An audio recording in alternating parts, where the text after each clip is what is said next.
വിദുരരുടെ തിരിച്ചുവരവിനു വേണ്ടി കാത്തിരിക്കുകയായിരുന്നു ദുര്യോധനനും സംഘവും. കൊട്ടാരത്തിലേക്ക് തിരികെയെത്തിയ വിദുരർ പാണ്ഡവരുടെ മറുപടി പറഞ്ഞതും ദുര്യോധനനും സംഘവും പരസ്പരം പുഞ്ചിരി കൈമാറി. ശേഷം കൊട്ടാരത്തിലെ മത്സരം നടക്കുവാൻ വേണ്ടി അവർ ഒരു വേദി തന്നെ പണിതു തുടങ്ങി. അങ്ങനെ ഹസ്തിനപുരമാകെ പാണ്ഡവരും കൗരവരും തമ്മിലുള്ള പകിടകളി വളരെയേറെ ചർച്ചാ വിഷയമായി. സമയത്തിന്റെ കാലചക്രം അങ്ങനെ ആ ദിവസത്തെ തേടി വന്നു. യുധിഷ്ഠിരൻ തന്റെ പ്രിയ സഹോദരന്മാരും പാഞ്ചാലിയും അമ്മ കുന്തിയുമൊത്ത് ഹസ്തിനപുരത്തിന്റെ മണ്ണിലേക്ക് പുതിയ സമരത്തിനായി ചുവടുവെച്ചു. കൊട്ടാരത്തിലെത്തിയ പാണ്ഡവരെ വരവേൽപ്പോടുകൂടിയാണ് കൗരവർ സ്വീകരിച്ചത്. ശേഷം ദ്രൗപദിയെയും കുന്തിയെയും കൊട്ടാരത്തിനകത്തേക്ക് ഗാന്ധാരി ക്ഷണിച്ചു. പാണ്ഡവ സഹോദരന്മാരെ ദുര്യോധനൻ കളിക്കളത്തിന്റെ വേദിയിലേക്കും.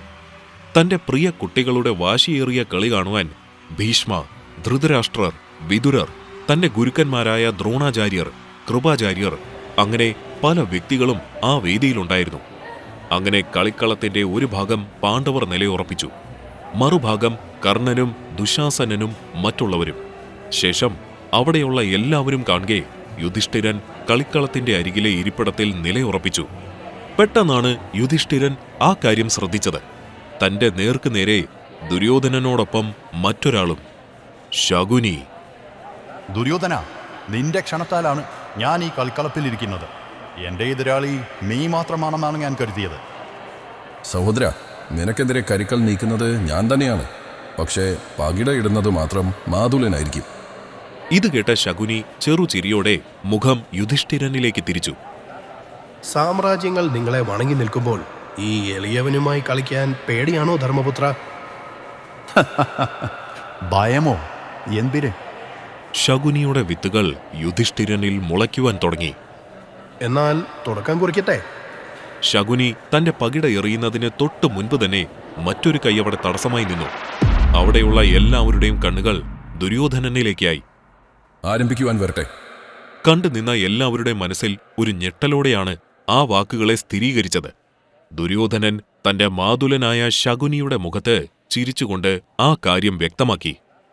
മാതുല, ഈയൊരു കളി നമ്മൾ മൂവരിലും മാത്രം ഒതുങ്ങിക്കൂടേണ്ടതാണോ? പിന്നെ നമ്മളല്ലേ ഇവിടെ കളിക്കുന്നത്? നമ്മളിൽ മാത്രം ആവേശമുണ്ടായാൽ പോരാ. ഇവിടെ കളി കാണുന്ന എല്ലാവരിലും അതേ ആവേശമുണ്ടാവണ്ടേ? ശകുനി സ്വയം മനസ്സിൽ ചിരിച്ചുകൊണ്ട് ദുര്യോധനനിലേക്ക് തന്നെ തന്റെ കണ്ണുകളെ വിടാതെ നോക്കി നിന്നു. യുധിഷ്ഠിരൻ തന്റെ എതിരാളികളെ മാറി മാറി നോക്കി. അവരുടെ സംസാരത്തിന്റെ അവസാനം എന്താണെന്നറിയാനുള്ള ആകാംക്ഷ പതിഞ്ഞുകൊണ്ടേയിരുന്നു. മാതുല, നമ്മുടെ കളിയിൽ ഓരോരുത്തർക്കും കളിയുടെ ആവേശം വരണമെങ്കിൽ ഒരു പന്തയം അനിവാര്യമല്ലേ? എന്റെ കയ്യിലുള്ള സ്വർണ്ണ നാണയങ്ങൾ ഞാനിവിടെ പന്തയത്തിന് കാഴ്ചവെച്ചിരിക്കുന്നു. ദുര്യോധനൻ തന്റെ മുഖം ശകുനിയിൽ നിന്ന് തന്റെ എതിരാളിയായ സഹോദരൻ യുധിഷ്ഠിരനിലേക്ക് അകന്നുമാറി. യുധിഷ്ഠിര, നീ എന്താണ് ഇവിടെ മത്സരത്തിനായി കരുതി വെച്ചിരിക്കുന്നത്? ഇത് കേട്ട ഭീഷ്മയുടെ മനസ്സിൽ ഇനി സംഭവിക്കാൻ പോകുന്ന ആപത്തിന്റെ ആഴം പതിയെ അളന്നെടുക്കുവാൻ തുടങ്ങി. ദുര്യോധന, യുധിഷ്ഠിരന്റെ മൗനത്തിൽ തന്നെ നമുക്ക് മനസ്സിലാക്കാമല്ലോ, പന്തയമുണ്ടെന്ന് അറിഞ്ഞിരുന്നെങ്കിൽ ഒരിക്കലും ഇതിന് സമ്മതമോളില്ല എന്ന്. അവരുടെ വിഷമേറിയ വാക്കുകൾ യുധിഷ്ഠിരന്റെ മറ്റ് ചിന്തകളെ പതിയെ കവർന്നെടുക്കാൻ തുടങ്ങി. എല്ലാവരും മൗനത്തിലായി. യുധിഷ്ഠിരന്റെ മറുപടി കേൾക്കുവാൻ വേണ്ടി എല്ലാവരും കാതോർത്തിരുന്നു. എന്റെ കയ്യിലുള്ള വൈര്യമുത്തുകളും വജ്രങ്ങളും ഞാനിവിടെ സമർപ്പിക്കുന്നു. യുധിഷ്ഠിരന്റെ വാക്കുകൾ മറ്റുള്ളവരെ നിശ്ചലാവസ്ഥയിലാക്കി. ചിലരിൽ പകയുടെ ചിരി പൊട്ടിമുളച്ചു. ശകുനിയും ദുര്യോധനനും മനസ്സിൽ എന്താണോ കരുതിയത് അതിന്റെ ആരംഭത്തിന്റെ തുടക്കം കുറിച്ചതോടെ അവർ പരസ്പരം മുഖത്തോട് മുഖം നോക്കി. മാതുല, കളി ഇനി ആരംഭിച്ചോളൂ. ശകുനി ചിരിച്ചുകൊണ്ട് തന്റെ മുഖം ദുര്യോധനനിലേക്ക് തന്നെ നോക്കി തന്റെ കയ്യിലെ പകിട വായുവിലേക്കെറിഞ്ഞു. ദുര്യോധനന്റെ മുഖത്തിലെ ആ വിടർന്ന ചിരിയിൽ തന്നെ ശകുനി മനസ്സിലാക്കി, ലക്ഷ്യം എന്താണോ അത് തന്നെ സംഭവിച്ചിരിക്കുന്നു. ശേഷം യുധിഷ്ഠിരന്റെ ഊഴം വന്നെത്തി. പാണ്ഡവ സഹോദരന്മാർ ഉറ്റുനോക്കിയിരുന്നു. പക്ഷേ ഭാഗ്യം യുധിഷ്ഠിരന് പിന്തുണ നൽകിയില്ല. കളി തുടർന്നുകൊണ്ടേയിരുന്നു. അവസാന ഘട്ടത്തിൽ ശകുനി തന്റെ കയ്യിലെ പകിട എറിഞ്ഞതും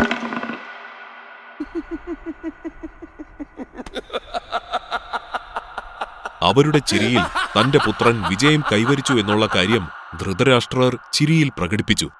ആദ്യ മത്സരത്തിൽ തന്നെ ദുര്യോധനൻ വിജയം കൈവരിച്ചു. യുധിഷ്ഠിര, വ്യാകുലപ്പെടേണ്ട ആവശ്യമില്ല. ഇന്ദ്രപ്രസ്ഥത്തിൽ ഇനിയും ധാരാളമുണ്ടല്ലോ പന്തയം വയ്ക്കാനായി. ഇത് കേട്ട യുധിഷ്ഠിരൻ തന്റെ ഖജനാവിലെ മുഴുവൻ സ്വർണം പന്തയത്തിനായി സമർപ്പിച്ചു. ശകുനിയുടെ കണ്ണുകൾ മൂർച്ചയേറിയ ആയുധം പോലെ യുധിഷ്ഠിരനിലേക്ക് തന്നെയായി. കളിയുടെ ആരംഭം മുതൽ ഭാഗ്യം യുധിഷ്ഠിരനിൽ നിന്നും തിരിഞ്ഞു നിൽക്കുകയായിരുന്നു. ശകുനി, ദുര്യോധനൻ, കർണൻ എല്ലാവരും അവരുടെ സന്തോഷം പ്രകടിപ്പിച്ചുകൊണ്ടേയിരുന്നു. ഓരോ തോൽവികൾ സംഭവിക്കുമ്പോഴും വിജയം മാത്രം ലക്ഷ്യം വെച്ച് യുധിഷ്ഠിരൻ ഓരോന്നായി കളിക്കളത്തിൽ സമർപ്പിച്ചു. തേര്, ആനകൾ, കുതിരകൾ, ജോലിക്കാർ, യോദ്ധാക്കൾ എല്ലാം തന്നിൽ നിന്ന് നഷ്ടപ്പെട്ടുപോയി. അയാളുടെ സിരകളിലൂടെ ഒഴുകുന്ന രക്തത്തിനുള്ളിൽ കളിക്കളത്തിലെ വാശി അടിഞ്ഞുകൂടി. ഇനി എന്തെന്നുള്ള ചോദ്യം യുധിഷ്ഠിരൻ മനസ്സിൽ ആവർത്തിച്ചു ചോദിച്ചു. എന്താണ് യുധിഷ്ഠിര ഇത്രയും ചിന്തിച്ചിരിക്കുന്നത്?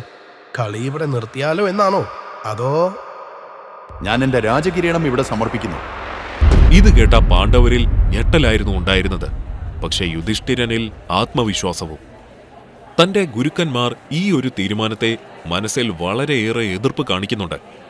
പക്ഷേ കളിയിലെ നിയമം അവരെ വെറും കാഴ്ചക്കാരാക്കി മാറ്റി. നഷ്ടപ്പെടലിന്റെ കൂട്ടത്തിൽ അങ്ങനെ ആ രാജകിരീടം കൗരവർ സ്വന്തമാക്കി. മൗനമായ ചിന്തകൾ യുധിഷ്ഠിരനെ വലയത്തിലാക്കി. സഹോദര, നിനക്ക് നഷ്ടപ്പെട്ടതെല്ലാം തിരിച്ചുപിടിക്കാനുള്ള അവസരമാണ് നിന്റെ സാമ്രാജ്യം. ദുര്യോധന, അത് വേണ്ട. എന്തായാലും യുധിഷ്ഠിരൻ തോൽവി വീണ്ടും ഏറ്റുവാങ്ങും. പിന്നെ അവർ തിരികെ എവിടെ പോകും? ശകുനിയുടെ കണ്ണുകൾ യുധിഷ്ഠിരനിലേക്ക് പതിച്ചു.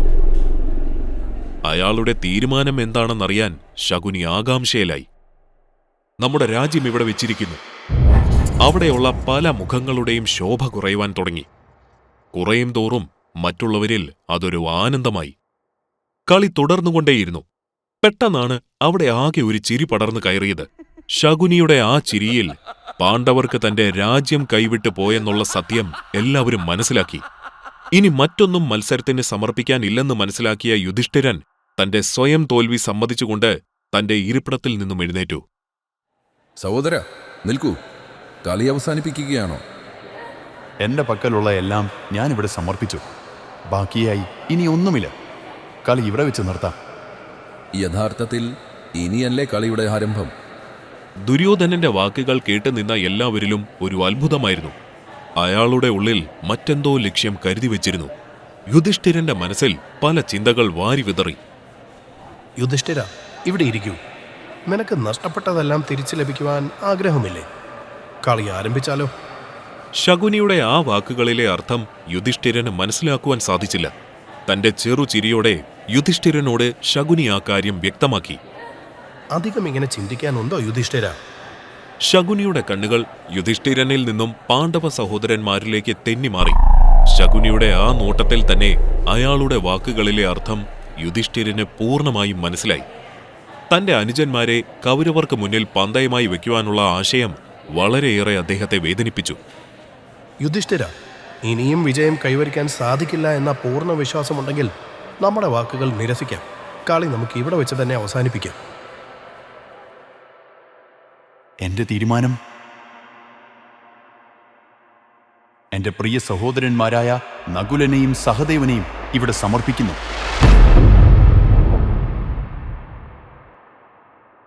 അവരെ ഇവിടെ മാറ്റി നിർത്തൂ. ഇത് കേട്ട കൗരവരിലെ ഭടന്മാർ നകുലനെയും സഹദേവനെയും കൗരവ പക്ഷത്തേക്ക് കൗരവരുടെ അടിമയായി കൊണ്ടു നിർത്തി. യുധിഷ്ഠിരന്റെ വാശിയുടെ മുൾമുനയിൽ അടുത്തതായി ഭീമനെ സമർപ്പിച്ചു. ഭീമന്റെ ശത്രുക്കൾ എല്ലാവരും നോക്കിയിരിക്കുകയായിരുന്നു ആ ഇടഞ്ഞ ആനയെ തല താഴ്ത്തി കാണുവാൻ. ഭീമ,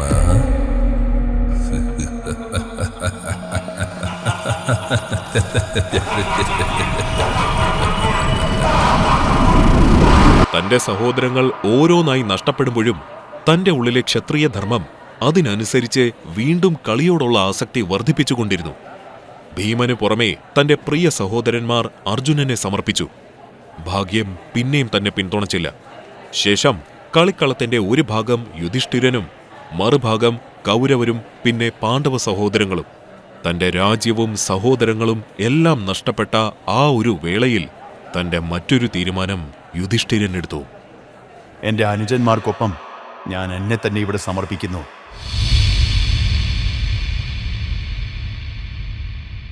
അങ്ങനെ യുധിഷ്ഠിരനും കൗരവരുടെ അടിമയായി. എല്ലാം നഷ്ടപ്പെട്ട യുധിഷ്ഠിരന് മുന്നിൽ ശകുനി മറ്റൊരു കാര്യം സൂചിപ്പിച്ചു. യുധിഷ്ഠിര, നിങ്ങൾക്ക് പോയതെല്ലാം തിരികെ ലഭിക്കുവാൻ ഇനി ഒരു കളിയും കൂടി ബാക്കിയുണ്ട്. നിനക്കെല്ലാം തിരികെ നേടുവാനുള്ള അവസാന ശ്രമം. ചിന്തിച്ചിരിക്കാൻ സമയമില്ല. ഒരൊറ്റ തീരുമാനം മാത്രം മതി പോയതെല്ലാം തിരിച്ചു പിടിക്കാൻ. എൻ്റെ സർവ്വതും ഞാനിവിടെ നൽകി. ഇല്ല, നൽകിയിട്ടില്ല. വിലക്കപ്പെട്ട മറ്റൊന്നുണ്ട്.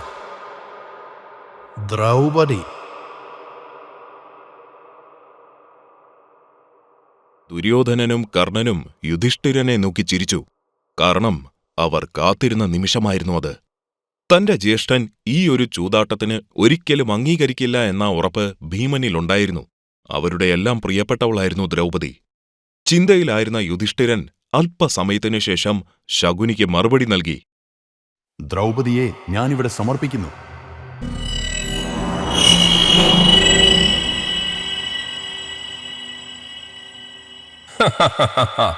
മാതുല, കളി ആരംഭിച്ചാലും. ഇരു കൂട്ടരും വാശിയേറിയ പോരാട്ടം തുടർന്നുകൊണ്ടേയിരുന്നു. എല്ലാവരുടെയും ശ്രദ്ധ അവരുടെ ആ പോരാട്ടത്തിനുള്ളിലേക്കായി. ഒരുപക്ഷെ പാണ്ഡവർ വിജയിക്കുകയാണെങ്കിൽ നഷ്ടപ്പെട്ട എല്ലാ സൗഭാഗ്യങ്ങളും തിരികെ ലഭിക്കും. അല്ലെങ്കിൽ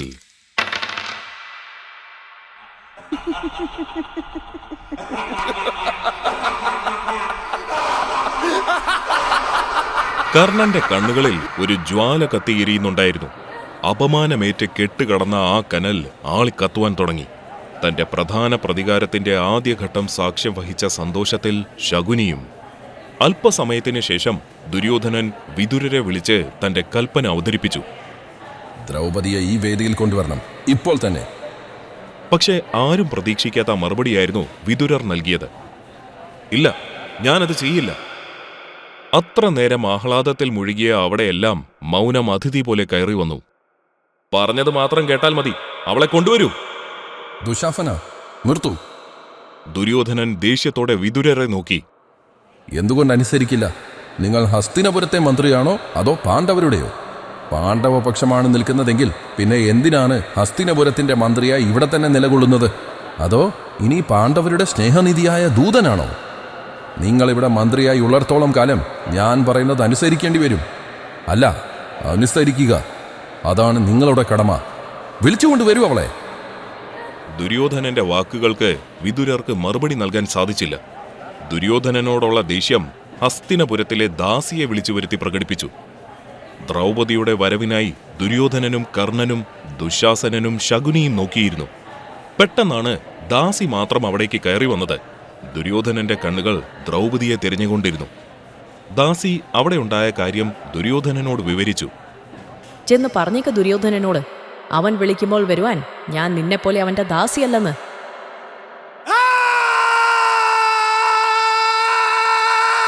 അവൾക്കിനി എന്ത് അർഹതയുണ്ട് വരില്ലെന്ന് പറയാൻ?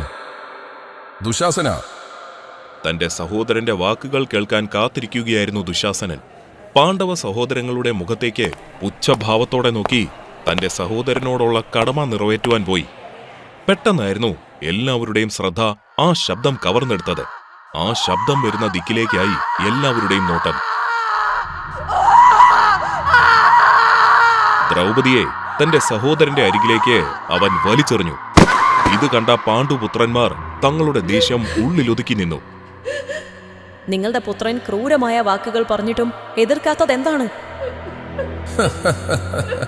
പിതാവല്ല, ഇവിടെ ആരും എനിക്കെതിരെ സംസാരിക്കില്ല, നിന്റെ ഭർത്താക്കന്മാരടക്കം. ദ്രൗപദിയുടെ വാക്കുകൾക്ക് മുന്നിൽ പാണ്ഡവർ ഇല്ലാതായ നിമിഷമായിരുന്നു അത്. പക്ഷേ ഒരാളുടെ ക്ഷമ അതിനെതിരെ ചോദ്യം ചെയ്തു. ഭീമൻ. സഹോദര, ഇതിനെല്ലാം കാരണം ആരാണ്? ദുര്യോധനനോ അതോ നിങ്ങളോ? അതിനുള്ള മറുപടി ദുര്യോധനൻ തന്നെ നൽകി. ഭീമ, ഞാനോ അവനോ അല്ല, ഇവളാണ്, നിങ്ങളുടെ എല്ലാമായ ദ്രൗപദി. ഭീമന്റെ ക്ഷമ തന്റെ കൈകളിൽ നിന്നും തെന്നിയകന്നു പോകുന്നുവെന്ന് മനസ്സിലാക്കിയ അർജുനൻ ഭീമനോടൊരു കാര്യം സൂചിപ്പിച്ചു. ജ്യേഷ്ഠ, നമ്മളിപ്പോൾ അടിമകളാണ് കൗരവരുടെ. പ്രതികരിക്കാനുള്ള അവകാശം പോലും നമുക്കില്ല. തന്റെ ഉള്ളിലെ യഥാർത്ഥ രൂപത്തെ ഉള്ളിലൊതുക്കി സങ്കടത്തോടെ ഭീമൻ ആ കാഴ്ച കണ്ടു നിന്നു. കർണ, ഇവളെ എന്ത് ചെയ്യണം? ദ്രൗപദിയുടെ കണ്ണുനീരിറ്റിറ്റ് വീഴാൻ തുടങ്ങി. തന്റെ ഭർത്താക്കന്മാരാരും തന്നെ രക്ഷപ്പെടുത്തുവാൻ വരുന്നില്ല എന്ന സത്യം ദ്രൗപദിയെ കൂടുതൽ ദുഃഖത്തിലാഴ്ത്തി. പെട്ടെന്നായിരുന്നു ശകുനി ദുര്യോധനനോട് ആ കാര്യം പറഞ്ഞത്. ദുര്യോധന, ദ്രൗപദി നമ്മുടേതല്ലേ ഇപ്പോൾ? അങ്ങനെയാണെങ്കിൽ അവളുടെ ആഭരണങ്ങളും വസ്ത്രങ്ങളും നമുക്ക് അവകാശപ്പെട്ടതല്ലേ? ആ നോട്ടത്തിൽ തന്നെ അതിന്റെ ലക്ഷ്യം ദുര്യോധനനും കർണനും മനസ്സിലാക്കി. ഇത് കേട്ട ദ്രൗപദി ഭീഷ്മ പിതാമഹനോട് യാചിച്ചു തന്നെ രക്ഷപ്പെടുത്തുവാൻ വേണ്ടി. പക്ഷേ അദ്ദേഹത്തിന് സാധിച്ചില്ല. മൗനം അദ്ദേഹത്തെ വേട്ടയാടിക്കൊണ്ടേയിരുന്നു. പലരുടെ മുന്നിൽ ദ്രൗപദി കരഞ്ഞുകൊണ്ട് യാചിച്ചു. അവരാരും ചെവിക്കൊണ്ടില്ല. ദുശാസന, അവളുടെ വസ്ത്രങ്ങൾ അഴിച്ചു മാറ്റൂ.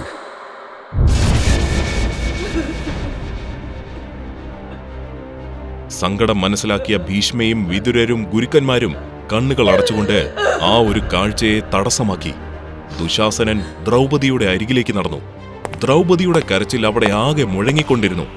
ആരും തനിക്കൊരു തുണയായി വരില്ല എന്ന സത്യം ദ്രൗപദിയെ നിശ്ചലമാക്കി നിർത്തി. ദ്രൗപദി കരഞ്ഞുകൊണ്ട് തന്റെ ഇഷ്ട ഭഗവാനെ വിളിച്ച് പ്രാർത്ഥിക്കുവാൻ തുടങ്ങി. ദുശാസനൻ ദ്രൗപദിയുടെ അരികിലെത്തി. കണ്ണുകൾ അടച്ചു പിടിച്ച് ദ്രൗപദി ഉറക്കെ കരഞ്ഞുകൊണ്ട് പ്രാർത്ഥിച്ചു. ദുശാസനൻ ദ്രൗപദിയുടെ സാരിത്തുമ്പിൽ പിടിച്ചു വലിച്ചു.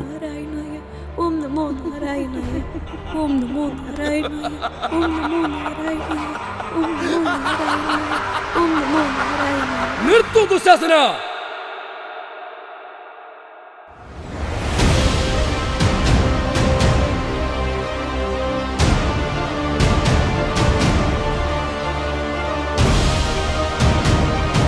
എല്ലാവരുടെയും ശ്രദ്ധ ആ വേദിയിലേക്ക് നടന്നു വരുന്ന കൃഷ്ണനിലേക്ക് മാത്രമായി.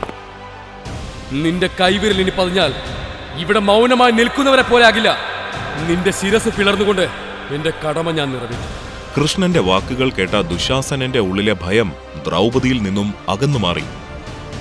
സ്വന്തം പത്നിയെ മറ്റുള്ളവർ നഗ്നിയാക്കുന്നത് കണ്ടുകൊണ്ടിരിക്കുവാൻ നിങ്ങളുടെ ധർമ്മത്തിൽ പറഞ്ഞിട്ടുണ്ടോ പാണ്ഡുപുത്രന്മാരെ?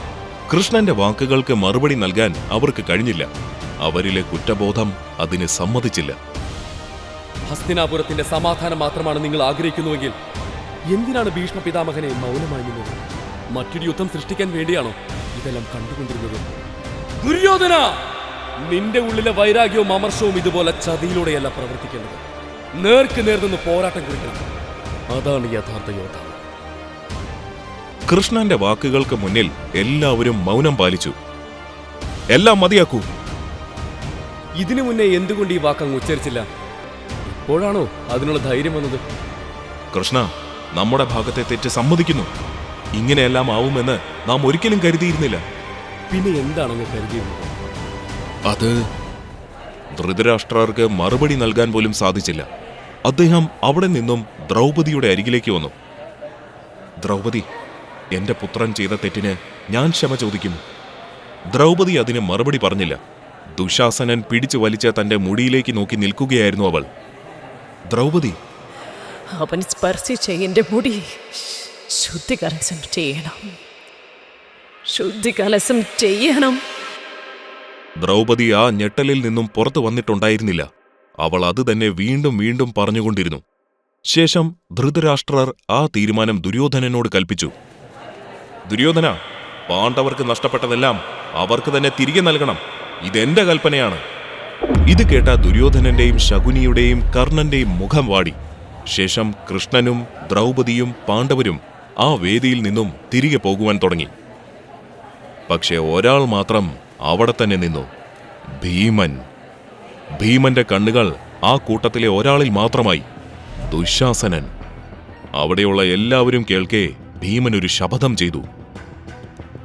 ദുശാസന, നിന്റെ മരണം എന്റെ കൈകൾ കൊണ്ടാണ്. നിന്റെ മാറു പിളർന്നു നിന്നിലെ രക്തം ഞാൻ കുടിക്കും. ഇത് ഭീമന്റെ വാക്കാണ്.